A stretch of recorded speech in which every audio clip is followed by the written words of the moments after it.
Yeah, I should probably do something about that. With that, and like, having a healthier understanding with my wife to say is like, hey, this is what I'm going to do, and then making sure I'm doing my part as a husband to be there, making sure I'm not letting that take away from the family. That's the hardest part to balance, I think.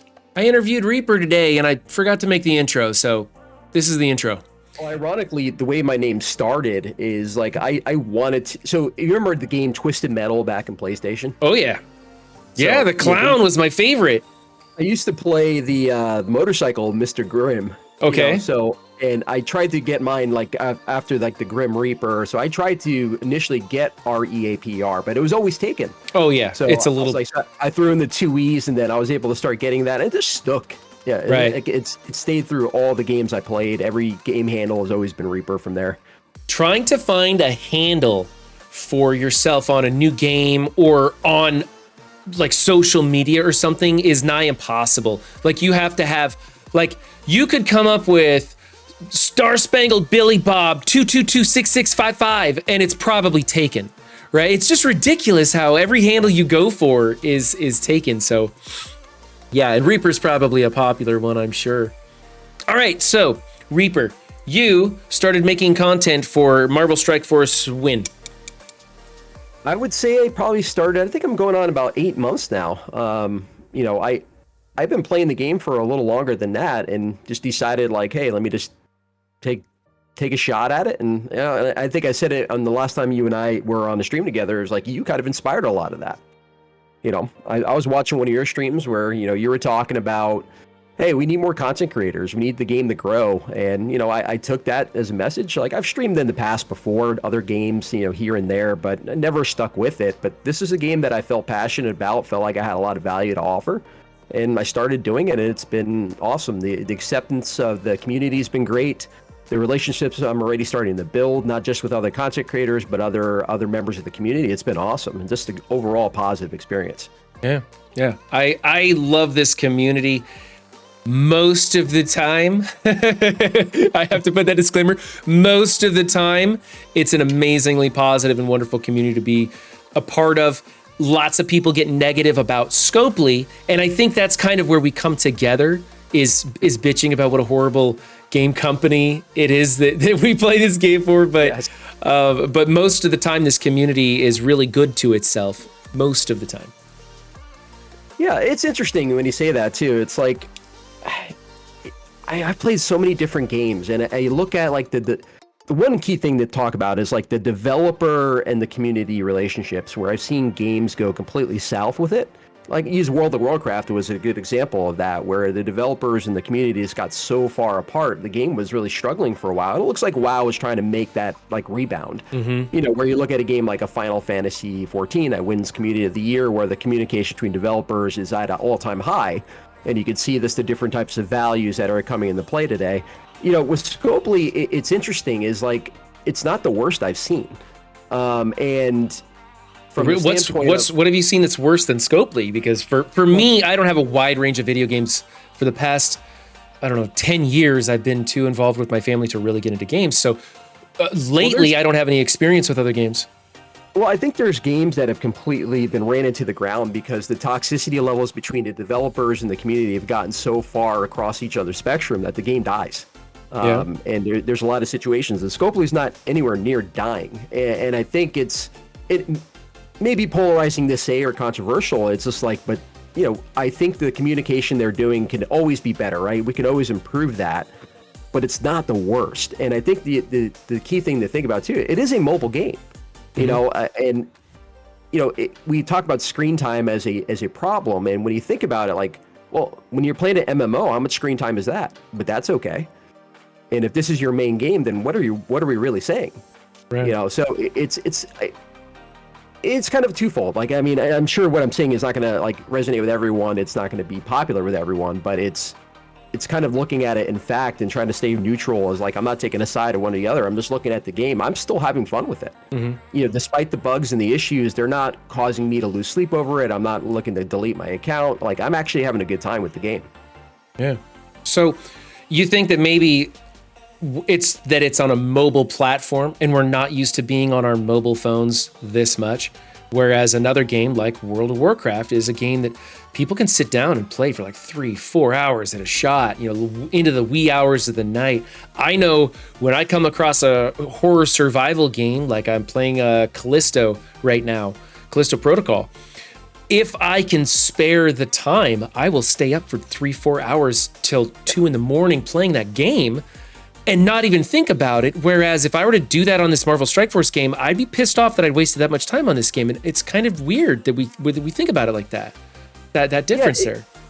It's really interesting because, like, for some people, like, this is their main game. Like, they've got personal relationships in the game with their alliances. Like, they're playing this game hours at a time to hit certain raid milestones. And in that case, that no longer becomes a mobile game.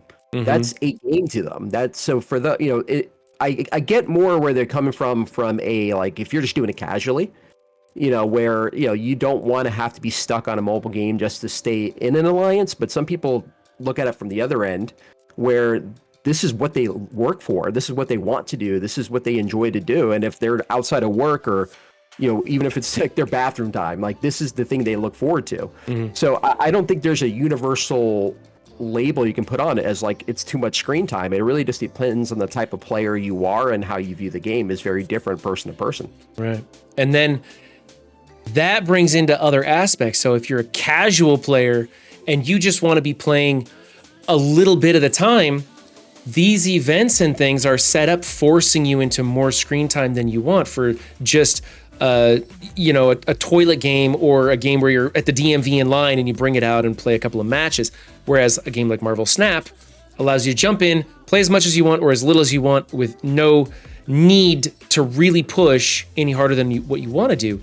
Marvel Strike Force, if you want to be good, if you want to unlock that new character free to play, if you want to if you want to be in a competitive alliance where people are staying in the game and doing what they're supposed to be doing, you have to be meeting all these benchmarks.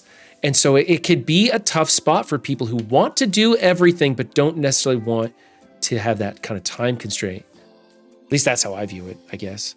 Yeah, I would agree with that. It's really comes down to personal choice, on what you want to do. I think if you want to go to a hardcore alliance, then you're going in understanding that this is what you're going to have to do and you have to live with that. Or if you want to be casual and you want to come in and out when you want to, no pun intended there, then you can, you play the game how you want to play it. But it's like, you don't have to do everything. There's alliances that are raid focused. There's alliances that are only war focused. There's alliances, there's some people that just want to do Crucible. It's got to find the right niche for you that gives you the right balance of time that you want. But I don't think it's always a universal thing.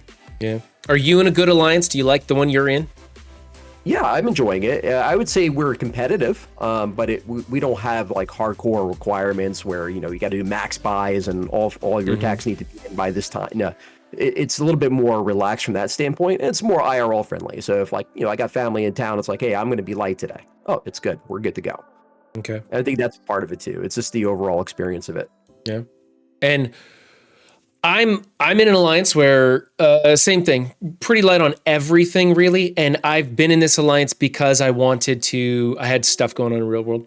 And so I wanted to work on Crucible since that doesn't require my alliance, and all the other things is basically I just need an alliance where everybody's going to show up and do their raids. Everybody's going to contribute to the alliance-wide events when there's alliance-wide events, and otherwise it's like just go as you please.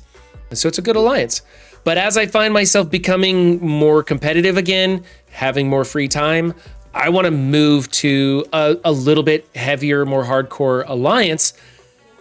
Well, how do you do that? Because one of the worst experiences for me in this game is trying to find a new alliance and putting in applications for those tougher alliances and having them review you. And I've been treated like trash a lot when I would walk into a cluster and all those alliance captains come in and ask you questions about yourself. And they kind of like, you can see them, they're like, yeah, you're not what we're looking for. And they jump out of the chat, and pretty soon it's like you and 2 other people. And they're like, I don't know. This feels real bad. So that is pretty insane in my opinion. But I think I think there's better experiences out there. I don't know which one. We don't need to call out any specific cluster on that, but obviously, I think I've had some interesting experiences. Like I'm in a unique spot right now where I'm actually trying to build a cluster from the ground up. Yeah. And that's been kind of fun to do. And I think part of what inspired that alliance video is like I've had building an alliance from like the ground to a Plat 3. Helping build a cluster is kind of what like spawned that alliance optimization video that I released about I guess 2 weeks now. And I thought it was good content that would help anyone who's already currently running an alliance, how to help optimize and do little things that can help better it. Or if you're just looking to start one, there's little things you can think of, rules of the road that will help you get there and something to work through. Well, bless you, sir, for trying to put together clusters and alliances. Thank your alliance leaders, everybody. That is a horrible job. I was an alliance leader once. I was a captain for a long time. I hated the experience. When I went to this alliance that I'm in now, I told them specifically, I said, if you ever offer me a captain position, I will leave this alliance. Don't. Because I don't want anything to do with it. I'm done with that. So you mentioned your content. I want to go there. I want to ask you about it. So it's 2 years almost to the day that I started streaming, and you said you're 8 months in. What's it been like coming in for you new, and where do you want to take your content? Yeah, I'd say, when I first started this journey, I wasn't planning to do YouTube or anything along those lines. I was just streaming just because I just enjoyed doing it. It was fun. I don't, if you look at my stream, like I don't have sub counts, I don't care about that. I just want to have a good time with the community and stuff like that. And then, I've been pushed to try to do some more YouTube stuff. So I kind of dabbled, started off a little, I do this little series called War Shorts, which is just basically showing a specific counter or showcasing a new team that comes out and showing how they're utilized in war. And they're like 2 minutes each. I don't even talk at them. They're just a video with a thumbnail, right? Essentially. And then it turned into like, that minion video I did was the first time I actually tried to do true guide content. And it went really well. The video, ended up over 1,000 views, and for somebody just starting out, that's huge for me. Right. And then I did the Alliance video, which, is not, it wasn't meant to like blow up, but I thought it would be something that could be in a fixture in the community that could be circulated around over time. Because I do think, as I had Evdog from Mutiny, help me with some pieces of that, especially from like the higher end side of things. So, I mean, I've got great validation from like key members of the community to help build that video, and I have that videos on the Legion Discord and things along those lines, and it's definitely spawned an entire list of things that I want to do going forward. And I definitely have no shortage of ideas of stuff to come out. Where my niche is, I don't know that yet. Right now everything is a proof of concept to me. Yeah. The overwhelming flood of ideas, but the lack of time to implement any of them. And then Exactly. if it's easy to make videos where you just clip it from stream, throw it up there with a cheap thumbnail or something, right? Most of us are kind of doing that because it's a quantity over quality on YouTube for most of it. But all of us content creators, we want to generate some really good content, and that stuff takes a lot of time. And time is something that a lot of us don't have because you're working a day job like all of us, right? Well, not me technically, but soon I will be, right? Yeah. And so how is it with the time management for you and streaming? You said you just started this for fun, but you're doing a lot more of it. Are you finding that this is starting to take up too much of your time? Not exactly. I think there has to be a healthy balance, and I think that's the hardest part to manage. Where, I've got a day job, I've got a family, and now we have company coming in and out, so it's like having to just have the understanding where I'm making sure I'm present for the family long enough where I get those green lights to be able to do those things. Like normally I try to be consistent with the streams, but lately it's been a little bit tougher. Like for example, this week I'm getting over the flu. That's why my voice is a little bit raspy. So my whole Monday through Wednesday schedule is completely got shot. I couldn't stream at all because I couldn't talk. So, but generally I'm trying to get more consistent with that, and having a healthier understanding with my wife to say is like, hey, this is what I'm going to do. And then making sure I'm doing my part as a husband to, be there, making sure I'm not letting that take away from the family. That's the hardest part to balance, I think. Yeah. You got kids yet? Yeah. I do. So I have one kid. And it's an interesting story. I'll tell you a little about that. So I met my wife. You know, she had a kid already. You know, so and when we got married, I'd say about 2 years ago, I ended up adopting her to be my own. So right now, that's the only kid I have right now. Yeah, that's great. Probably the only one I will have. Oh, really? Okay. And that still takes up a ton of time, doesn't it? How old? She's 11. 11. Oh boy. We're already getting into the diva. Oh, isn't that fun? Oh man, I dodged a bullet. I got 2 boys, so I was like, whew. So there's another thing that you're tackling that I don't think I can handle. All right. The shotgun eventually too. That'll be the next purchase. When she gets into the teenage years. Yeah. I'll have that the shotgun behind the door. Right. So what part of the country are you from? So I currently live in Ohio. Okay. So Cincinnati, southeast. Yeah. All right. And born and raised there or transplant?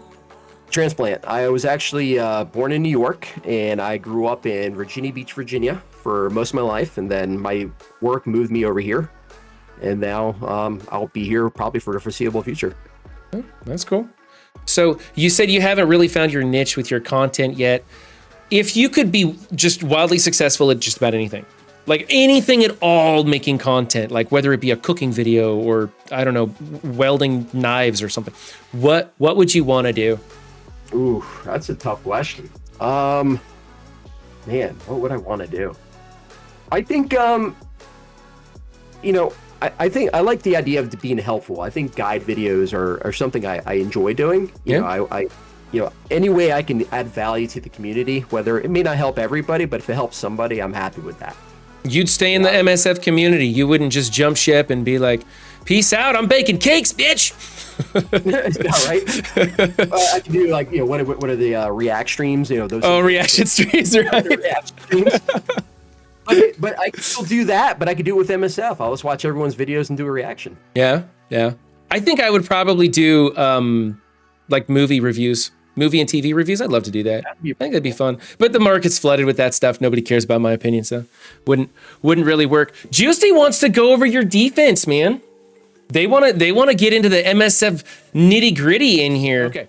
So team 1-0, putting in the Death Seed team, waiting for Apocalypse or Archangel. Yes. Has this been getting you any DVs? Number 1? Oh, 100%. I catch somebody at least once a weekend. Even before I had Nemesis in there, like I was still catching somebody.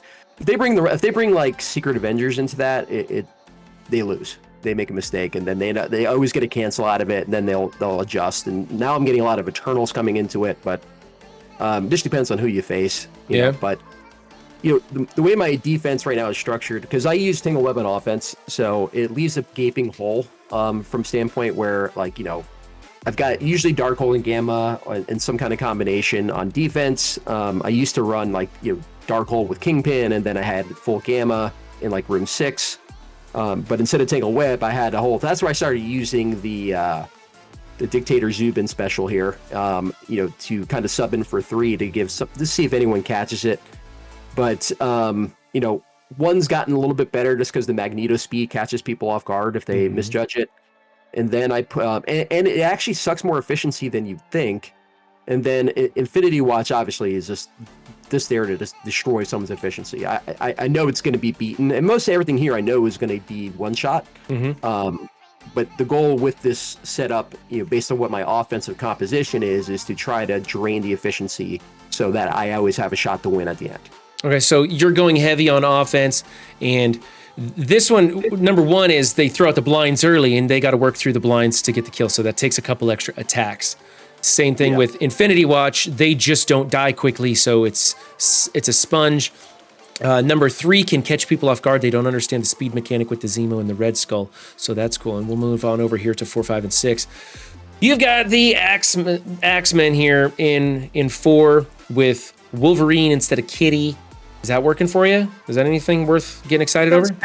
Most sometimes, because I think the way like 1 through 4 set up, if you're looking at like Uncanny Uncanny Wakanda, YA, and Secret Avengers, it really stretches their decision making off those 4 counters. And if they match up the wrong one to the wrong place, I usually will get a cancel or win out of it. And that's kind of what the design is just make them overthink it a little bit. So a lot of times I try to go first on purpose so that, if they see a number they have to beat, it makes them rethink what they want to use on each. So they may gamble a little more, and that actually can work in my favor sometimes. Wow, you give your opponents a lot of credit. I stumble into a match and I'm just like, hey, Pathfinder, what do I do? Because I don't ever think about going first or second or what number I need to beat until I get down to like, I've cleared 5 out of 6 rooms. And then I'm like, okay, I need to get this score. And it really doesn't matter because I'm going to be going for the most efficient score I can no matter what. But that's interesting. Scarlet Witch in there with Gamma and Red Hulk over on the Dark Hold team. Do you like the Red Hold? Do you like that? I still haven't used it. It's funny, right? Like, I think in its appearance, it looks menacing. When you're in Masters, like, you think this is big, but it's not. Right. I'm going into like 1.4s. Agatha's only 16, you slouch. I'm over here with a 6 red Agatha, and then I walk into an all 7 red everything, gear 17, ISO 5, like Jesus. Yeah. It's just wild. But I'm finding that I got more wins against an unlimited counter or cancellations when I use Darkhold Kingpin, if I'm being honest. Yeah. Which is kind of interesting. And then, when you look at 5, I tried Scarlet Witch there. The idea was that, she would extend the stuns. Right. That was the whole idea. That's the only thing she does. Yeah, that's pretty much it. And, maybe the defense downs will help with the damage because they do hit hard, but it's not really that good of a defense, at the end of the day. Like, you could take Uncanny with any build of that and it just destroys it. Mm-hmm. Yeah, Juicy saying in chat, Red Hold's only good if you have unlimited on defense. And they're gonna be able to beat it with unlimited. They could beat your Red Hold with unlimited. So if you were to put your unlimited on defense, now they have to kind of use their unlimited on a mirror most of the time is how they might go about it. But again, now we're shifting into a defensive posture and you're going offense. When are you going to try going for a heavy defense? I think I'm actually leaning towards putting unlimited on defense. Yeah. To go with either this combination or maybe I put unlimited and I do Dark Hold and I do Gamma. I'll do those 3. I'm really liking having Tangle Web on offense. Since I've done that, I have literally never lost a mirror match in any Crucible round against any opponent. I'm undefeated. I absolutely love Tangled Web on offense. They are that savior team that I can pair them with whatever I need to for whatever situation, and it comes through in the clutch. And it's like, if my opponent's using Tangled Web on defense, I can beat them. Guaranteed, because I've got Tangled on offense. And then it seems just like no matter which way it plays out, whether they are using it for offense or defense, I've got it for their big stuff or for their Tangled team. And I love it on offense. I would never recommend putting Tangled on defense for anybody because it just can be beat by what I'm using it on offense for. Well, what's funny is like not only have I not lost with it, but even with bad RNG, I still pull the fight out. Where I think if you take it like Infinity Watch into it or Dorm Watch or some of the other counters that go into Tangle Web, like there's still that percentage chance it doesn't go your way where they attack the wrong person. I've seen it where I brought it into, we've seen the Tangle Web with the Dad Bros, where a long shot will just all of a sudden one shot like you're Adam Warlock and you're like, oh crap. Mm-hmm. Weaver will open up on a Dorm, stuff like that. So, and then if you use Dorm Hold to go into it, like your efficiency sucked. So it's, I generally get anywhere from 15 to 20 turn points from using the mirror. Yeah. Which is better than a lot of the other counters out there. It just depends on the mix. But mostly I'm exclusively seeing the Axemen with Tangled Web now. Yeah. The Axemen with Tangled Web is one of the more frustrating ones, but I'm finding I'm still using a Tangled combo into the Axemen with Tangled Web, and I haven't lost yet. Maybe that's RNG because we know me. I can test the boundaries of stupid ideas when it comes to Cosmic Crucible. Who do you pair to beat Axemen Tangled Web with? What do you use? Yeah, so I use Emma 2099 Weaver. I don't use Okay. Noir at all. Noir is just kind of on the bench. Right. Yeah. Didn't build him at all. And then I'll either use Surfer. I used to use Dorm and Zemo, and it actually worked fine. It was easy to get rid of the taunt on Bishop, so I can kind of just run chop, and I've beaten that combination without losing a character. Sometimes with bad RNG, I'll lose Zemo. But now I have Zemo with the Underworld team, so I've been using Surfer and Spider-Woman. Okay. Surfer and Spider-Woman. That's cool. Do you ever use the A-Force, like the A-Force Doom comp to go into, say, YA? I don't know. Are you even seeing YA on defenses? Sometimes.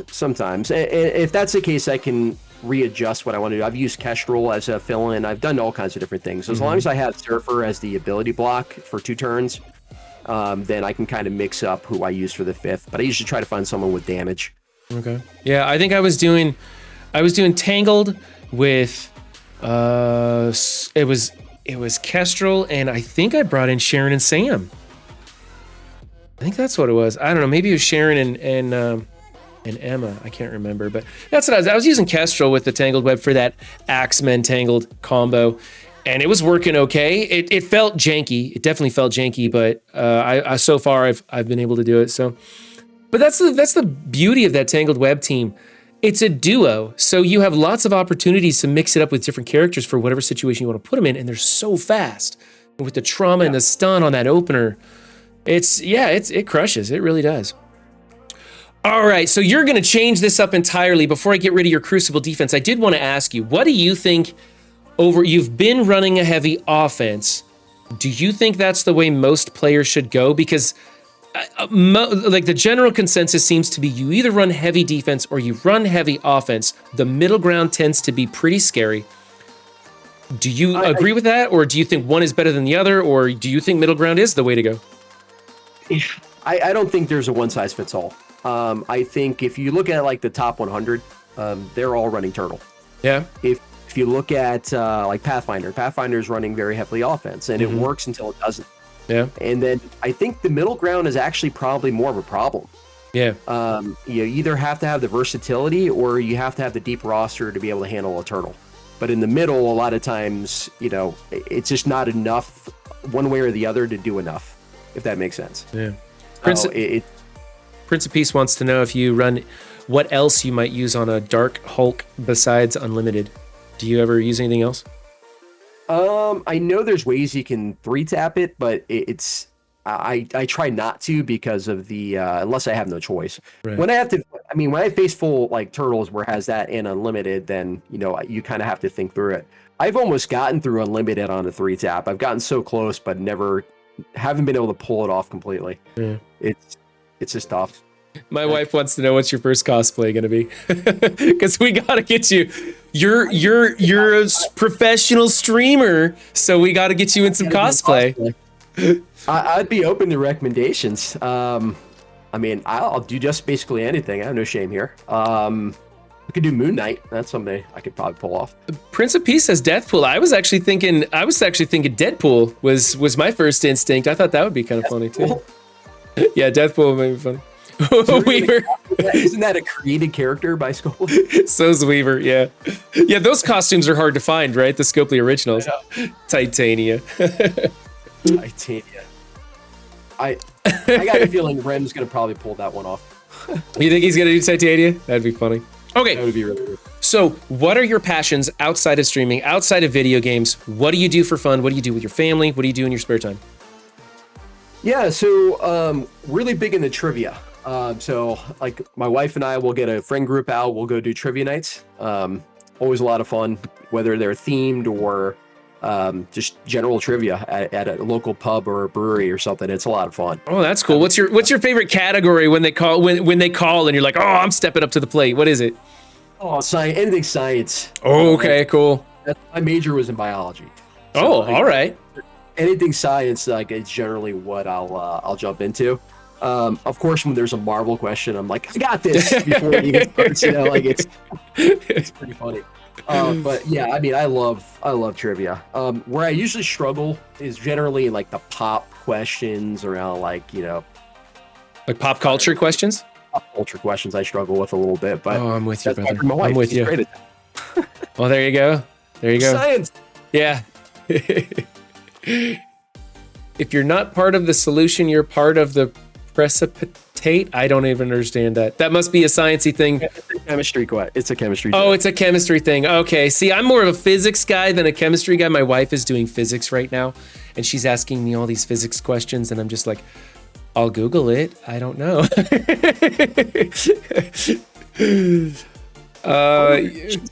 So here's another funny little tidbit. So my wife has become a bunny person. A bunny person? Explain this. Yeah, I'm going. It's a funny.